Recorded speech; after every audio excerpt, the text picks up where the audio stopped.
Hello and welcome to Portrait of an Editor. I am Francis Lombard. In part 3 of my talk with Andy Khouri, we wrap up our conversation about the early days of DC's Black Label and move on to his editing chores on DC's relaunch of Vertigo and how he ended up working on the Young Animal pop-up imprint. We also discuss Far Sector and its place in the Green Lantern's mythos. Finally, we talk about the challenges of editing a creator-owned book compared to a DCU book, and we get to the lightning round. Enjoy! Some time's gone by since we recorded the first half of this interview. Congratulations on Far Sector getting a Harvey nomination for Book of the Year. Far Sector was interesting. It was the second sort of wave, for lack of a better term, of the Young Animal pop-up imprint. And I was fascinated with those. I followed that. I think I read definitely the Cave Carson one and the Doom Patrol. And I know you edited the second wave of the Doom Patrol series, those 7 issues that came out after. And then there was Mother Panic. And what else was there?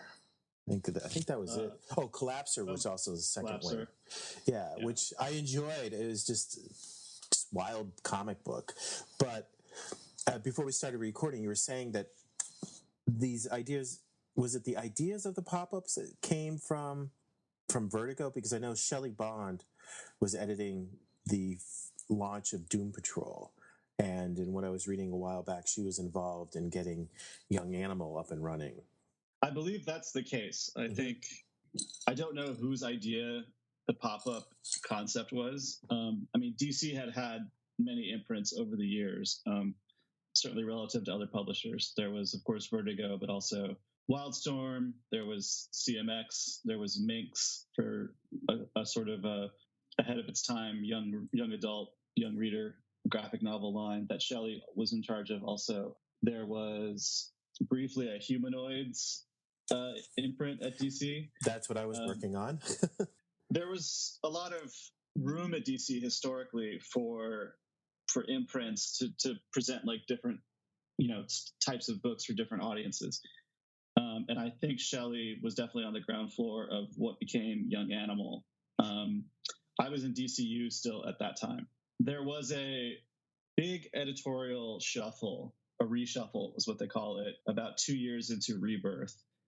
And that is when they created what became the Black Label Group, as well as what were then called Zoom and Ink, which were the DC young reader groups. One was for young readers and one was for, there's really specific market terms for these demographics that I don't know. I'll probably get it wrong. But one was for slightly older readers and one was for younger readers. And it was part of a sort of cradle to grave strategy whereby there would be DC books for different audiences basically all through their life. From very young readers of the graphic novels to I think the idea was that the main line was for kind of all ages, but I think it skews older. There was the books for teens, there was Vertigo books, and then Black Label books. There was I thought it was a very good strategy. I and some other editors were moved over to what became the Black Label Group, operating under Mark Doyle, who had been extremely successful editor of the Batman line, and very, very good editor.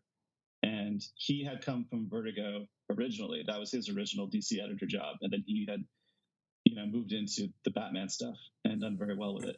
So the mandate was to create a new line of Vertigo books for what would be the imprint's 25th anniversary, as well as get this Black Label concept up and running, which was still undefined at that time. There was thinking that Black Label would be for the biggest names, or there was thinking that Black Label would be for things that we decided were very special and could support a prestige presentation. Because you'll remember, like, the original Black Label announcements, I think, included like books by Frank Miller and John Romita and Brian Azzarello and Lee Bermejo And there's only so many of that sort of legendary talent around. So I know Mark felt this way, and I felt this way, that we should try to do some proof of concept stuff to show that other less legendary people, but no less talented people, could support the label. And now what you see, long story short, now what you see Black Label doing is a mix of things by sort of people like that, and also newer people whose work is really like visionary, I think is a good word for it. Well, I mean, the Black Label originally felt a bit like what they were doing with All-Star Comics, the All-Star Batman, and then definitely the All-Star Superman with Morrison and Quitely, which seemed to really, I don't know, encompass what All-Star was, for a brief moment, was about A-list talent taking a stab at the quintessential heroes. And like the launches of Black Label had a feel like that. But did you and Mark and the editorial team sort of realize that to keep the attention of A-listers, or be able to have enough people to keep the label going, of just A-lister people? Well, I mean, we knew right away that there's only so many like Frank Millers, left in the business. We knew that we had to open it up. So it was just, this wasn't like a big fight. It was just sort of, in the initial conversation was, let's put together some names, some concepts, and show them to Jim and Dan, and say, like, this is where we think this label can go. And they were generally very, very supportive of it. I can tell you that in the case of Stefan Sejic's Harleen, somebody in sales and marketing didn't think he was at the level, quote unquote, of some of these other people in terms of his fame, not about his talent. It was about his a perception of his marketability. But I took that work to Dan DiDio, and Dan said, of course, we should do this. And that was also the case with Jim Lee and Daniel Warren Johnson, where I said, I showed him his work, and Jim was like, we should totally do something with this guy, see what he's got. They were very supportive of taking those kinds of risks is the wrong word, because these guys aren't risky guys. Like, the work is manifestly great, but it's not necessarily what you would put in the mainline shared universe books, which are sort of I think there's market expectations about what those books look like, and also how often they come out, and the type of work they do. I think readers expect the shared universe books to have a kind of, shared universe, frankly. And these guys, were doing something really idiosyncratic, and Black Label was a place to do that. So now you see guys like Christian Ward, Phil Jimenez, and Kelly Sue DeConnick, like, all that stuff is sort of coexisting. You have these very, very big names, and also people who are not as big sort of in that way, but are just as talented and doing incredible stuff. And I think the label's been very successful. Certainly the DC books I did at Black Label have been very successful. When I say that, I mean commercially. Like, they've done very well.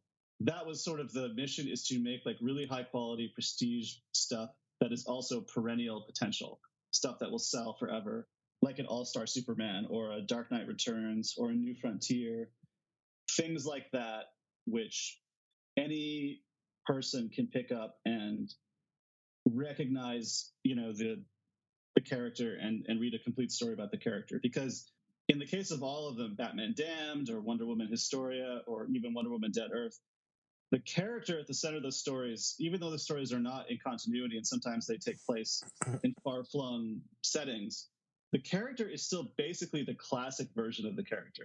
Like, these aren't Elseworlds in the sense that, like, there aren't Black Label books where like Batman's a pirate or Superman lands in Russia. Like, these are still basically like the characters most people would know, just put in, sometimes very challenging situations. Like in the case of Wonder Woman Dead Earth, it's Wonder Woman wakes up at the end of the world, but she's still a Wonder Woman. Harleen, is a sort of cinematic and more, in-depth character-based look at Harley's origin, but it's still recognizably Harley Quinn. So that was what Black Label was meant to be. And also, so we were doing Black Label and the new Vertigo. And the new Vertigo also included the Sandman universe, which was the first time that Neil Gaiman would be directly involved in curating a line of Sandman spinoffs. And that was also very exciting. And of course, we were absorbing Young Animal. I wasn't involved in Young Animal at that stage, but I was involved in doing some Vertigo books, which when I say Vertigo books, I mean original IP books or creator-owned books, things that are not legacy books or as distinct from Sandman books. And this would have been like 2017, 2018. Vertigo had still been publishing lots of creator-owned material, but the market had changed, and there's a lot of, what Vertigo used to be the only place to get certain type of content has now, you can get it a lot of places. Yeah. So it didn't have the market presence it once did. And at that time, DC was very excited about trying to do like a big push for Vertigo again, with a bunch of new books and the Sandman. The Sandman is not creator owned. It's effectively creator owned, but it's actually a DC property. Yep. Mm-hmm. So this was an interesting time for me because I had come to DC to do DC stuff. There had been Vertigo editorial openings before that I didn't pursue because I wanted to do DC characters. So, and this was my, first experience with a phenomenon that a lot of people experienced at that time, which was when you do something very successful. Again, this is at that time with that management, you would be rewarded by being given something very, very difficult and not necessarily what you wanted to do. In my case, I had just been assigned Aquaman, which had been going as under DC Rebirth for a year or two, I forget now. And I had a hole in my schedule, so the existing editors were like, Andy, you need to take this book. That's not uncommon, Mm-hmm. It's an all hands on deck situation. And I was happy to do it because Aquaman's interesting and challenging. And I had sort of found my niche in DCU by taking these supposed, lower tier characters, because you can sort of stretch them in ways you can't necessarily with like the top tier characters, because there's a lot of expectations. So I hired Stefan Sajic, who I later worked with on Harleen, to do all the art, the color and art, and the writer Dan Abnett and I decided to take a sort of Game of Thrones underwater approach to Aquaman, and the first issue of that was in issue 25, so it was something we could market very well. And Cedric's artwork was just so different and so striking and painterly and beautiful, and sales went up. And Dan DiDio did this rare thing where he had me and Brian Cunningham, my group editor, come down to his office. We were like, oh God, what's going to happen? We're going to be in trouble, because Dan never does this. He never says, come on down. And he said, I love this. I love what you guys did with this. This is great. And we were like, oh, wow. And then in a week, I found out I'm moving to Vertigo.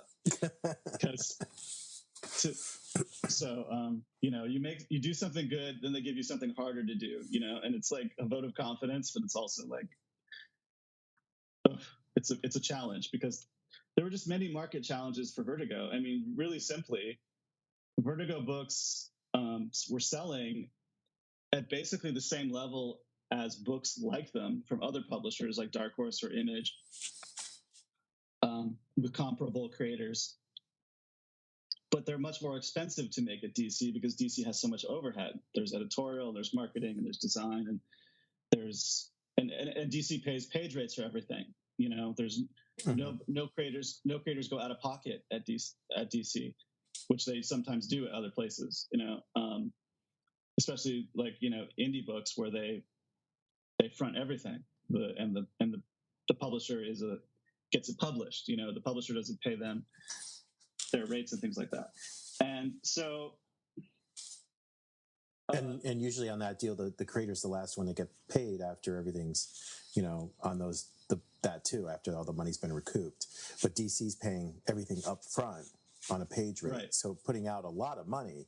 And the market for that kind of material is just what it is. Like there's a good market for that material in the backlist and trade paperbacks. There's a good market if there's something turned into a TV show and things like that, and there's also a good market in periodicals if the overhead is low. Like a lot of people make a really good living doing books that sell, between 5 and 15,000 copies, which is not a lot by DC or Marvel standards, but it is but it's not a lot if you're spending DC or Marvel money. So it's interesting, like, because I'm sort of remembering this. They decided to what they call sunset the Vertigo brand, along with DC Zoom and DC Ink, because there was a management change at the studio, and the new boss didn't like the notion of imprints. It was just it's a publishing tradition that they just didn't really appreciate. So they wanted everything to be called DC. So that's why everything was sort of consolidated under a Black Label. But there were still, even after that change happened, there were still as many creator-owned books and Sandman books published as there were at Vertigo. It was just a name change. I don't know about since then, since I've been gone. I'm not sure, but all the Vertigo books that I was doing were inherited from the previous Vertigo editors. And with the exception of 2, I brought in 2 original things that were completely mine, and everything, which were high level, which was written by a guy called Rob Sheridan, who had come from the 9 Inch Nails camp, where he was a creative director and did a lot of alternate reality game stuff, as well as design and art direction. And the other one was called Goddess Mode, created by Zoe Quinn, who came from video games. And the other books I did were pitches that had already been sort of floating around or had been approved. So I was already feeling like kind of on the back foot a little bit when I got there, but I decided I was going to relish the opportunity to try to do creator-owned books, because it's a completely different challenge than doing a shared universe book, because you have to build everything from scratch. It's an enormous creative challenge.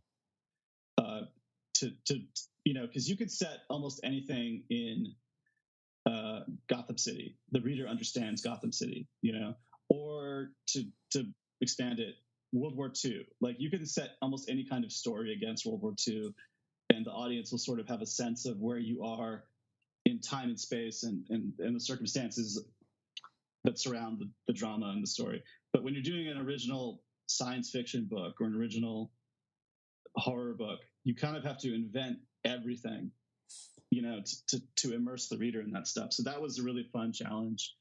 And I worked with some really good people. I staffed all the books in terms of artists and things like that I was handed. The first one I did was a book called Motherlands, which was a pitch from Simon Spurrier. I did a handful of things, and they were all, like I said, they sold comparable to what books like them sell at other publishers. Just to roll it back a little, talking about the executive change at Warner Brothers Studios, and I was talking to another editor about the DC reasons for the word out was that Paul Levitz did a great deal of protection for DC, and the moment that he left, Warner Brothers started looking at how much money were these was this publisher bringing down for us, and it seemed like there was a need to drive sales one way or another, or be sales oriented. And like with Vertigo, these books that you're talking about that sold well, if you were an independent creator with a something, an image, and maybe had 2 or 3 going out there, you'd be working hard, but you could make a living, like what you're saying. But the studio executives at Warner Brothers weren't willing to wait for these books to recoup their monthly expense, because I always heard, and you can correct me if I'm wrong, that Vertigo made its money at way back in the long tail of the collection. That because of how Karen Berger had set things up and the marketing and publishing had changed for comics, that you could have a long tail with a collected series, a trade paperback, people could eventually discover something and the money would come in. It would slowly come in. So a lot of Vertigo books maybe made their money back or made money for the publisher, but you had to be willing to wait for a while for that to happen. And you just weren't getting that from the studio, from the owners, the suits and on the lot, right? Well, okay. There's a few things. There's a few things in there. First, the studio suits, whoever they might be, the lot, whatever. They are not looking at the individual sales of any Vertigo book. That's just not how it works. But they're looking for just the overall. And DC was and is profitable. Yeah. And DC is given a number to hit every year, and they hit it. That's not an issue. It's just internally, it's like a question of resources. Like I think, and this is just me talking, like I think if DC isn't going to, invest in a creator-owned situation where the book can go like 12 to 24 issues or something, and build an audience and build a big story, then maybe it's a question you have to ask, like an effort to reward kind of situation, but there's no sort of like overlord who says like stop making Vertigo books or I want these Vertigo books to sell better or anything like that. It's not, or even DC books, like the publisher and the characters and everything has been self-sustaining for a very long time. Mm-hmm. Like there's nobody on the lot who's sort of doing the thing that you imagined just now. Like that's not something that happens. If the company is losing money, that's different. But the company doesn't lose money, the publishing company. It's just a question of internally, it's a question of strategy and allocating resources and things like that. I don't know about the Karen Berger era. I didn't work in it. I do know that for the most part, in my years at DC, books that didn't sell great in periodical didn't sell great in trade. There were some exceptions, and I'm sure there always have been exceptions. For example, the Omega Men, the book I did with Tom King, sold very poorly by DC standards in periodical, but trade went to the New York Times bestseller list in the first or second week it was out. So, because it had built up this sort of reputation as a great read, and it's one of those things people decide to wait for the trade for. And I'm sure there's examples of that throughout DC history, and it's probably Vertigo history in particular. But I couldn't tell you with any authority. I'm just not sure about the Berger area. It seemed to me that there was a lot of Vertigo backlists back then, though, but also the market was very different. Like I'm reading old Vertigo books right now, like Sandman Mystery Theater, which goes to 70 issues, and there's just like no way that would happen now. Comics are selling quite well now, but like the nature of the market is different, and I don't know that it would support that book, not to the tune of 70 issues. Yeah, that's incredible. Yeah, that's a great run. But you're right. I agree with you. I read it, and it probably might have gotten 2 years, maybe nowadays. Yeah. I mean, Black Label published this Hellblazer book under the Sandman Universe banner, 12 issues of Hellblazer by Simon Spurrier and Aaron Campbell. Mm-hmm. That is probably the best Hellblazer since Garth Ennis, and it only lasted 12 issues, in this market, because it's an esoteric thing. It's dark. It's not a big genre book, even with the Sandman thing. It's just the market has changed for that kind of thing. I suspect it reads better as a collection, and hopefully it'll, be something that remains on the shelf as a collection. But yeah, it's just different. There's sort of a ceiling for non-superhero books in the direct market, by which I mean singles, periodicals, comic book stores. And some stuff just certainly goes beyond it. Like we all know about the Walking Deads and the sagas and the things like that, for sure. Mm-hmm. And the Sandman Universe line was very successful. Like all the new books they did were The Dreaming and Lucifer and House of Whispers and Books of Magic. Like that line was very successful. Kind of like what happened to me. The editor who was taking point on that line got moved to another group after that was successful. That stuff kept happening. You mentioned that you were curious about Young Animal. I became involved in Young Animal because, again, I had a hole in my schedule and they needed someone to edit Collapser, which was a pitch that had already been around. There was already an artist assigned to it. It was sort of my job to just get it done. I did that book, and one of the writers on that book was Mikey Way, who was Gerard Way's brother. Mm-hmm. And he told Gerard that I'm really happy with the job Andy's doing on this book. And Gerard asked that I just sort of take point on the rest of the line. which at that point was still in development, which was the forthcoming Doom Patrol, the next run of Doom Patrol, which was Far Sector, Eternity Girl. Cave Carson, I think, had a second run too. I don't know if that might have. It did, but that wasn't me. Okay. So that's how I became involved with Young Animal, and the challenge given to me by Mark Doyle was make Doom Patrol ship on time. Yeah, there was a lot of issues with the first one. Yeah. A lot. So working with, I'm really, really happy with how that turned out. I really liked working with Gerard and all the artists and Gerard's co-writer, Jeremy Lambert, because we were able to sort of sit down and strategize a story that would facilitate a different artist for every issue, and get those scripts written in advance and have them all being worked on simultaneously. And some of them I think are the best work of those artists' careers at that point. Like there's a Doc Shaner issue, there's a Becky Cloonan issue, there's a Nick Pitara issue, of course there's a Nick Darrington issue. There's a fantastic issue drawn by a guy called Omar Francia who did the impossible. Gerard wanted something that looked like really primitive 3D computer graphics from the early 90s, something almost like that Simpsons 3D episode that you might remember. And like people are trained not to do that. Like it's the technology and the artistry has evolved so much, and this guy was able to make these like really primitive 3D characters when the Doom Patrol goes into like a cyberspace world. Just an impossible ask that he was able to do. Like so many people did impossible things on that book, and it's gorgeous and beautiful. And we got it all out on time except for the last issue, which was the Nick Darrington issue. I forgave you guys for that one. I was reading the whole run, but yeah, it was like the first run was a little like, wow, when's it going to come out?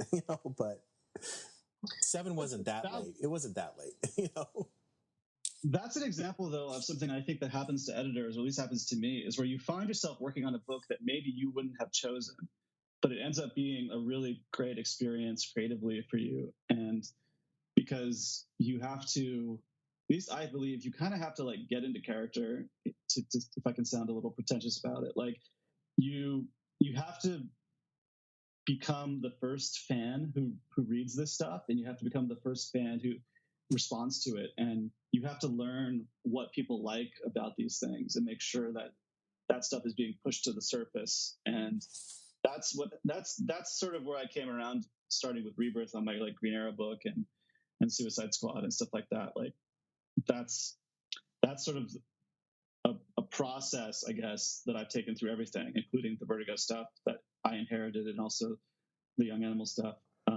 Far Sector was definitely up my alley. I had always been like a sci-fi guy at DC, and I had done the Omega Men, and Far Sector was a space opera. And I had worked with Jamal Campbell on a number of things at DC, and my role in that book was basically to hire him, and also to sort of adjust the new character of Joe Sojourner, the new Green Lantern, so that when the story was over, she could appear in the DC universe without any kind of question about continuity or anything like that. Because I knew that she was going to be someone that the other creators wanted to use, and I didn't want, because it was Young Animal, I didn't want there to be some sort of barrier to entry to reading her story in Far Sector. Like if you're a DCU reader and you're reading her in a Green Lantern book or a Justice League book, I want you to be able to read Far Sector without saying, this doesn't make sense. This isn't how Green Lanterns work. This isn't, this is a continuity thing. So that was really my major like contribution, because N.K. Jemisin, I think, is just so fucking good. Like I'm really just honored to have my name on that book, because it was just so strong. Like everything she did was, sometimes I'd be reading a script and be like, oh, I have a question about this, and then the next page it's answered. Like she is the most natively gifted first time comic book writer I've ever seen. And I'm so happy with the way that book turned out. Did when you were, because it was a young animal book, so it had sort of this own corner. But one thing I did notice, I've only read a few issues. I need to get the trade, but the whole thing about it being a different Green Lantern, was that because it started out as the young animal universe, you didn't have any issues with playing with sort of the Green Lantern mythos, or have a character who's Green Lantern but doesn't really fit within the expectations of what a Green Lantern is, because you're playing on that whole location thing you were talking about earlier, about setting somebody in a World War II or whatever. You put a Green Lantern ring on them and give them a Green Lantern suit. A lot of comic fans know where that's still, you're not the world building, but it sounds like you start world building in a way and shaking up the status quo of Green Lanterns, and plus putting people on a really unique world too. I don't think the development of what became Far Sector was really like based in Young Animal as a concept. I think it was something Gerard came up with and talked to Nora about on his own, and really that's why it ended up at Young Animal, because it originated with Gerard. I don't think it was really. I think when you look at it, it does seem to stand apart from the other Young Animal stuff, because the other Young Animal stuff is very weird, esoteric, and which is not the stuff that I'm usually drawn to doing. But I had a good time working on it, and I'm glad that I did. And but Far Sector was something that I thought could have been a DCU book or a Black Label book. And I don't want to speak for their like motivations in creating it, but what I thought was really cool about it was it sort of answers the promise of a Green Lantern, of the premise of Green Lantern, which was a human being out in the cosmos having to solve crimes or something like that, which I don't know that we'd ever seen in so vivid a way before. The premise of the book is there's been a murder committed for the first time in 500 years, and there's only 500 billion suspects.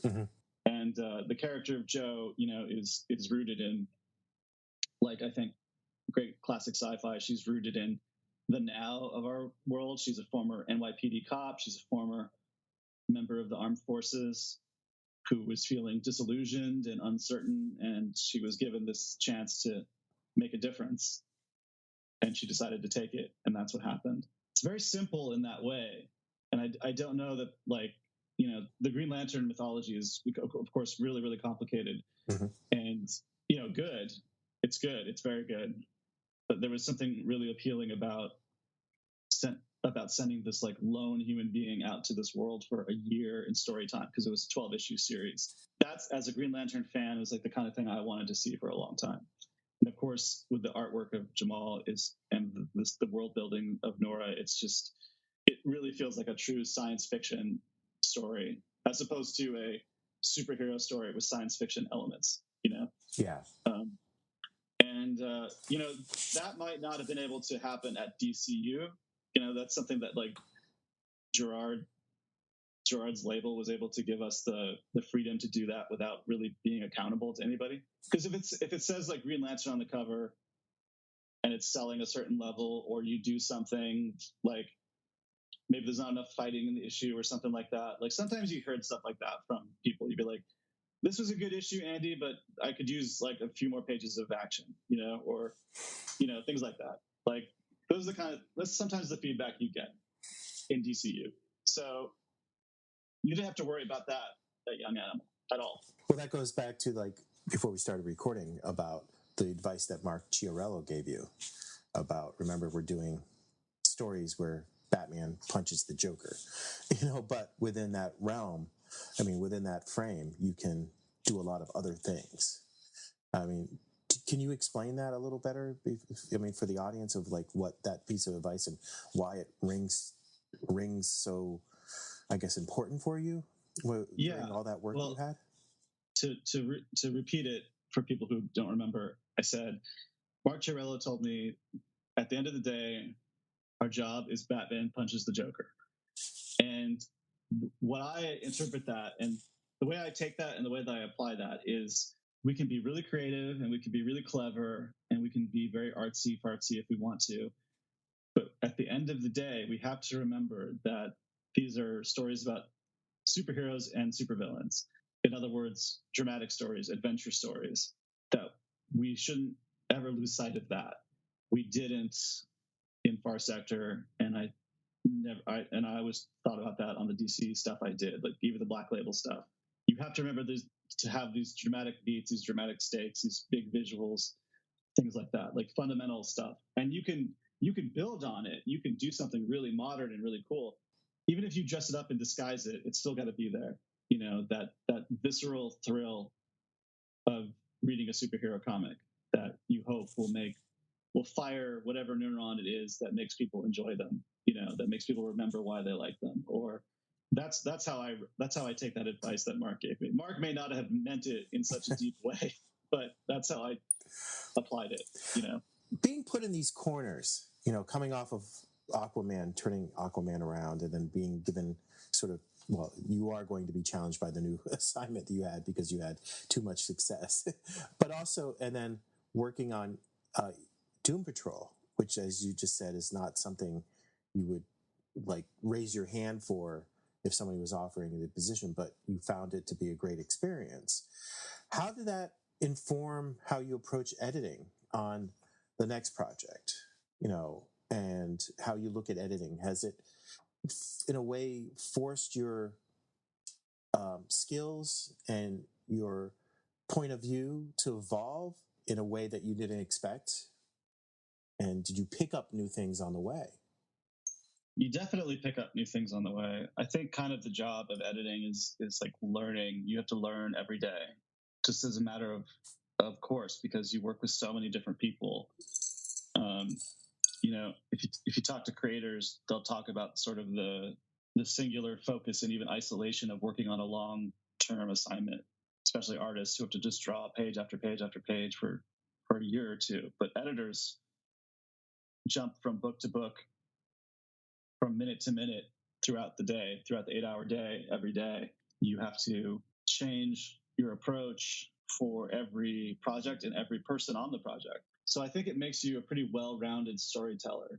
I feel very fortunate that I've been able to do weird little superhero books like Omega Men, but also like big superhero books like Justice League versus Suicide Squad and Suicide Squad and Green Arrow and Aquaman and stuff like that. But I've also done original things at Vertigo where I had to work with creators to build something from scratch. I feel like I got to work with Gerard Way, who's a really, really creative, interesting person and a great collaborator on these like really esoteric things and also these really sophisticated, like high-minded science fiction things. And then I got to work with Brian Bendis on the Wonder Comics line, which was a really like youth-oriented, like really fun, vivid type of book. Like I feel like, and I got to do a little bit of Sandman too. Like I got to work on the Lucifer book with Dan Waters, who's like a really amazing writer, and the Fumara brothers, who are really amazing artists.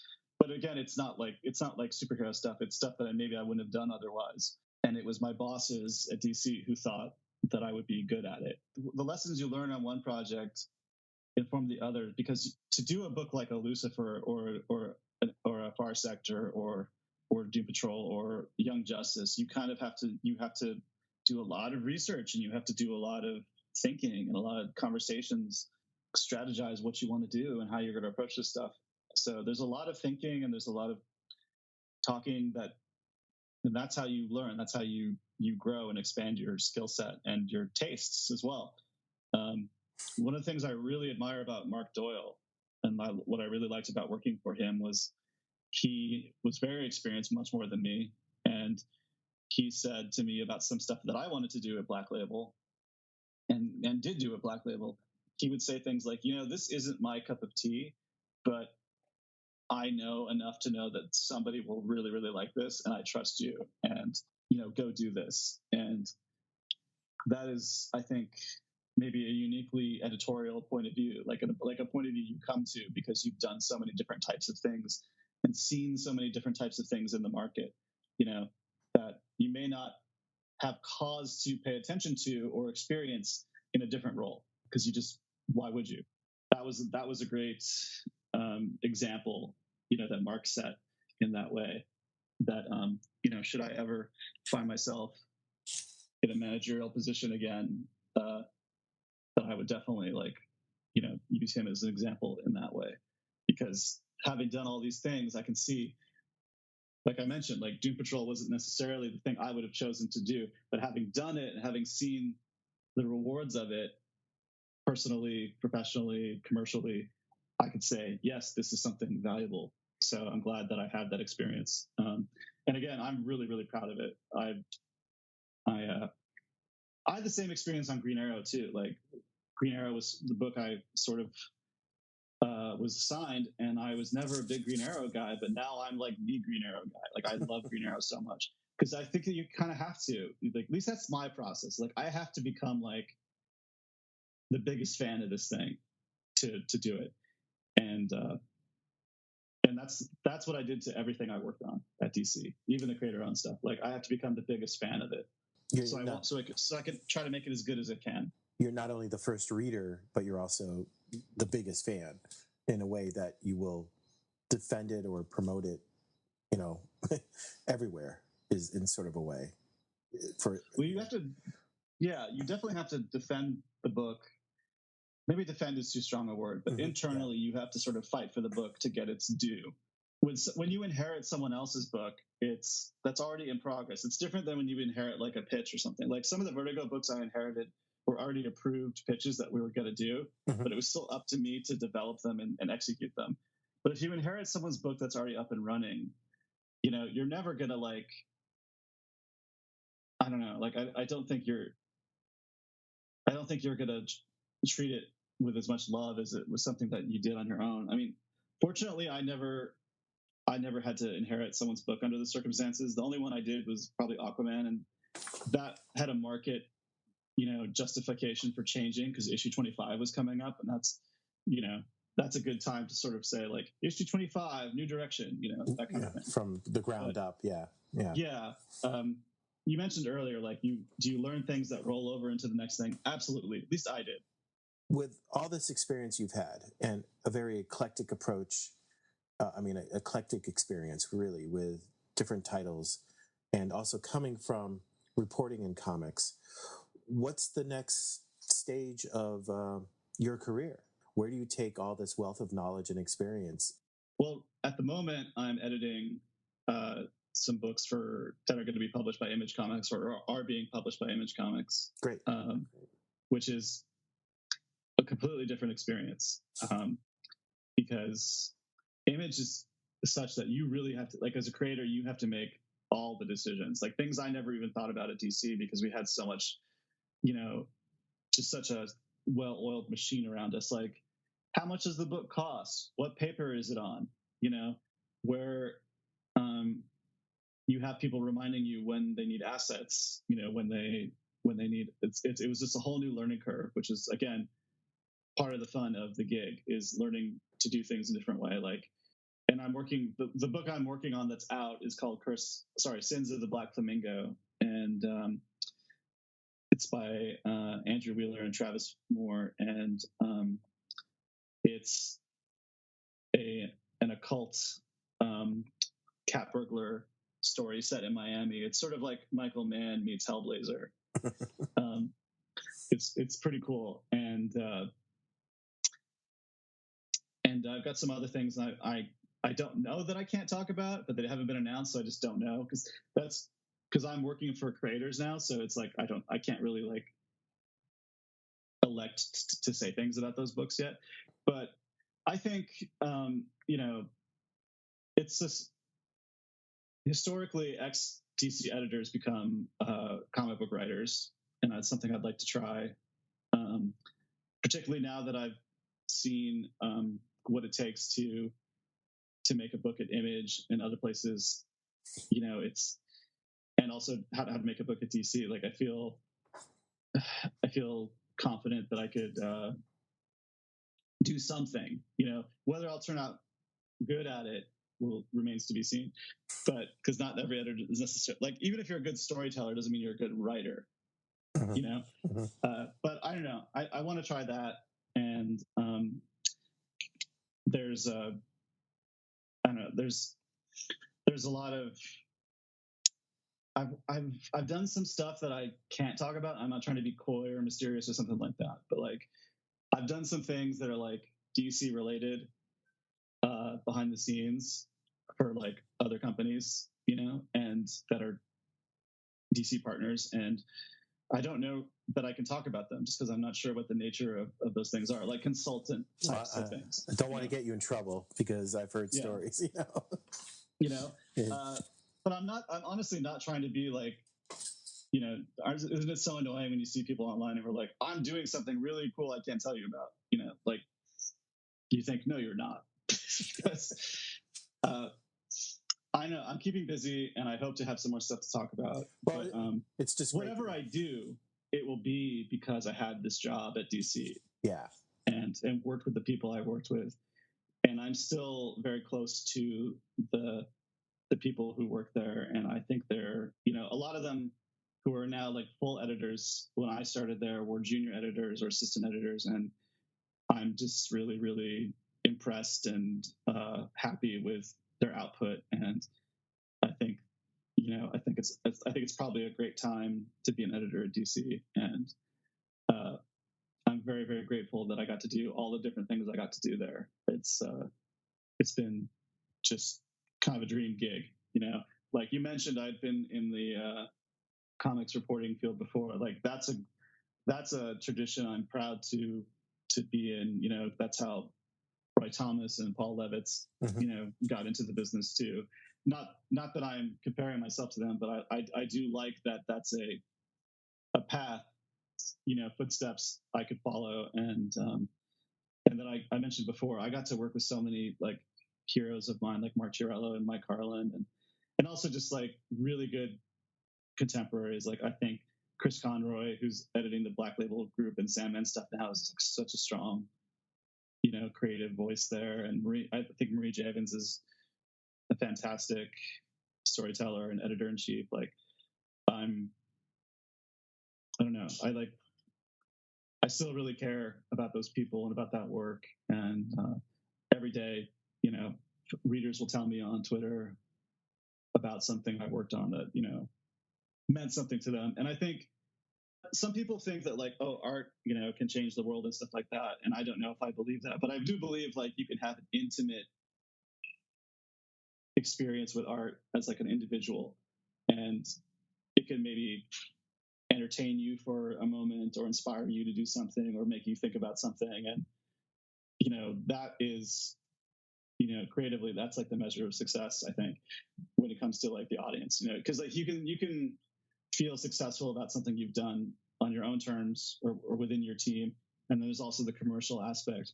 And then there's the audience reaction aspect. And if someone feels just like, wow, I enjoyed that, that was worth my money, that was worth my time, or I feel good about myself for reading that, or I just feel entertained, that's great. And I get that every day. And I wouldn't have if I hadn't been a DC editor.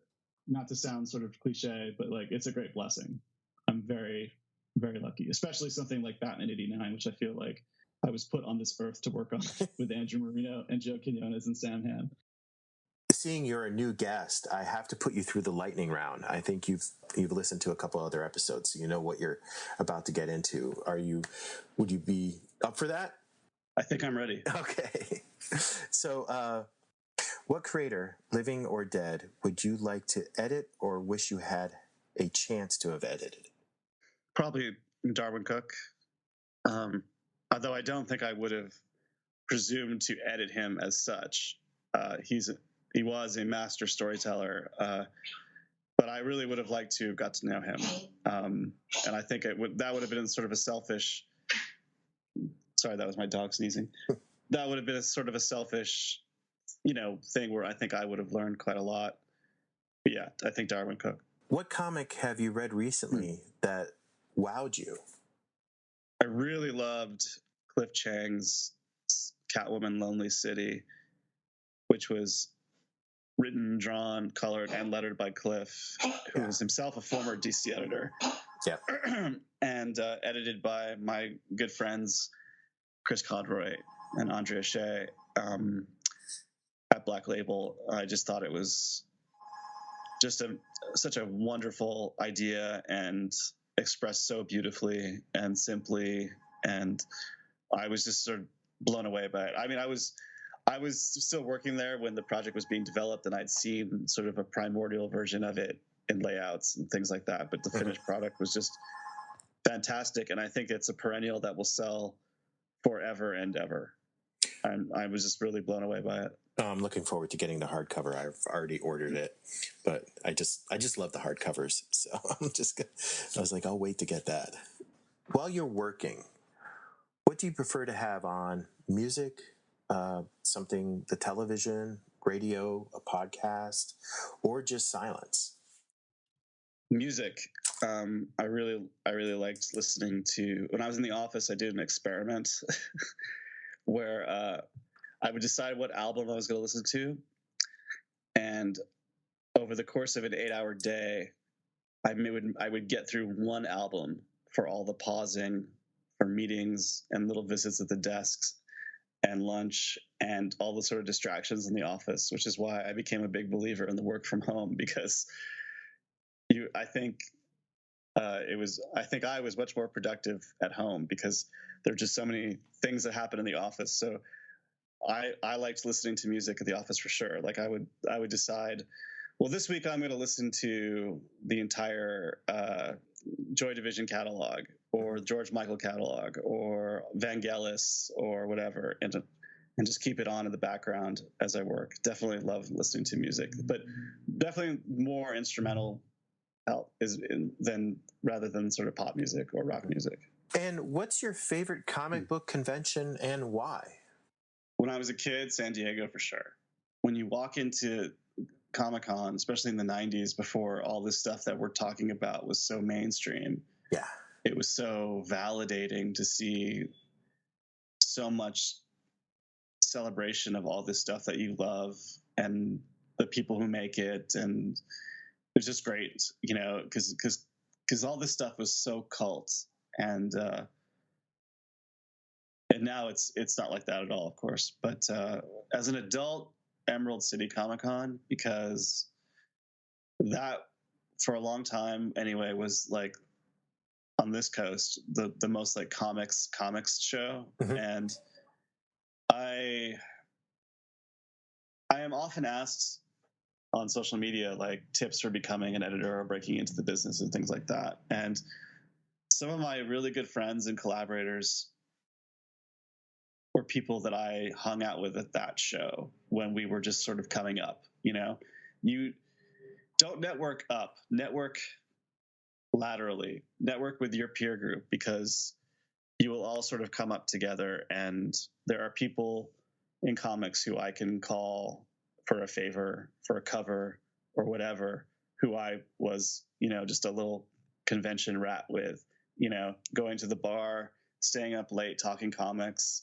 you know, like those are the relationships and friendships you make that really, you know, that's where you start to feel like,